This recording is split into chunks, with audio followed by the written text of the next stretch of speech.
حضرت بایزید بستامی کہتے ہیں کہ میں نے اپنی ماں کے آگے ہاتھ جوڑے، میں نے کہا امی تجھے راضی کروں یا رب کو راضی کروں؟ تو اپنے حق مجھے معاف کر دے، اللہ کو میں راضی کر لیتا ہوں۔ ماں نے کہا جاؤ پتر میں اجازت دیتی ہوں۔ گئے جنگلوں میں ذکر و فکر میں لگے رہے، تنہائی میں اس کو یاد کرتے رہے، دن رات ذکر کے چراغ روشن رکھے۔ 12 سال گزر گئے حق کی تلاش میں۔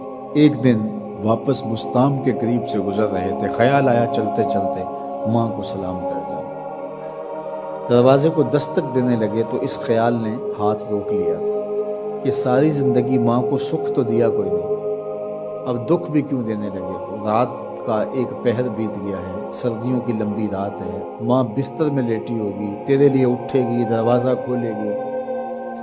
دروازے کے ساتھ ہی لگ کے بیٹھ گئے اور ساری رات کاٹ دی، اس خیال سے کہ ماں کو تکلیف نہ ہو۔ جب سحری کا وقت ہوا تو اندر سے جو نالی آتی تھی اس نالی سے پانی آیا، سمجھ گئے میری ماں تہجد کے لیے اٹھی ہے اور وضو کا پانی ہے، تو فوراً دروازے پہ دستک دی۔ اندر سے آواز آئی بیٹا بایزید میں ابھی آئی۔ مائیں بیٹوں کے دستک کے انداز سے جان لیتی ہیں یہ کس بیٹے کے ہاتھوں کا لمس ہے۔ 12 سال کے بعد آئے، دستک دی، کہا بیٹا بایزید میں ابھی آئی۔ ماں کی تو نگاہیں ہی دروازے پہ رہتی ہیں۔ اللہ اکبر۔ کہتے ہیں کہ ماں نے دروازہ کھولا، 12 سال جنگلوں کی خاک چھانتے بیت گئی تھی، پراگندہ صورت، بکھرے ہوئے بال، پھٹے ہوئے کپڑے۔ میری ماں کی جب نگاہ میرے پہ پڑی تو اس کی چشمان سے موٹے موٹے آنسو ٹپکنے لگے، اور اس نے ایسے ہاتھ پھیلا کے کہا مالک میرا بیٹا بایزید تیری طلب میں نکلا تھا، تو نے ابھی تک اسے اپنا قرب نہیں دیا۔ حضرت بایزید بستامی کہتے ہیں 12 سال کی ریاستوں سے جو کچھ نہیں ملا تھا ماں کے اٹھے ہوئے ہاتھوں سے مل گیا۔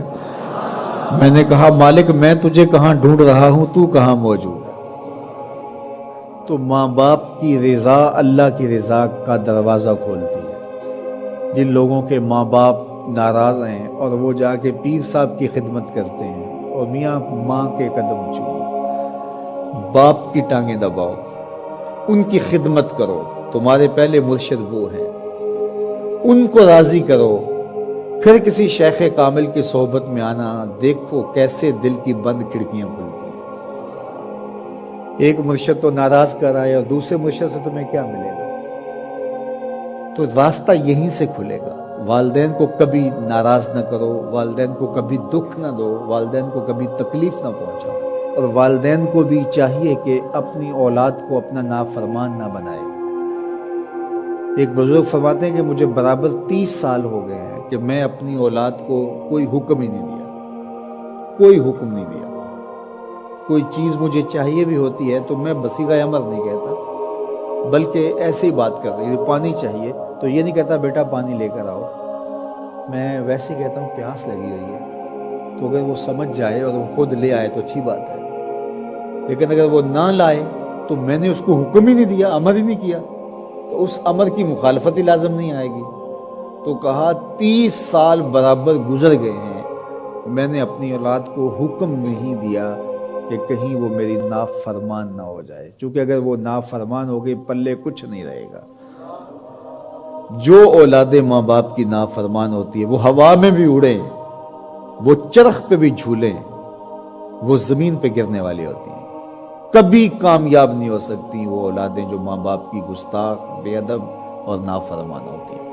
وہی اولادیں سرخروغ، کامیاب اور کامگار اور بامراد ہوتی ہیں جو ماں باپ کی خدمت کرتی ہیں، ماں باپ کی دعائیں لیتی ہیں۔ وہ ایک بچہ ماں باپ کے پاؤں دبا رہا تھا، تو ایک بچہ ایک بر اعظم میں، دوسرا دوسرے بر اعظم میں، تیسرا تیسرے بر اعظم میں بڑے بڑے کاروبار کر رہا تھا۔ تو کوئی اس کا دوست ملنے آیا، اس نے کہا کہ اس نکمے کو بھی کہیں بھیج دو، فلاں جو ہے وہ یورپ میں ہے، فلاں امریکہ میں ہے، وہاں اتنی بڑی کمپنی اس نے کھولی ہوئی ہے، اس نکمے کو یہاں بٹھایا، اس کو بھیج دو، یہ تو نکمہ کسی کام کا نہیں۔ کہا یہ نکمہ ہی تو میرے کام آ رہا ہے۔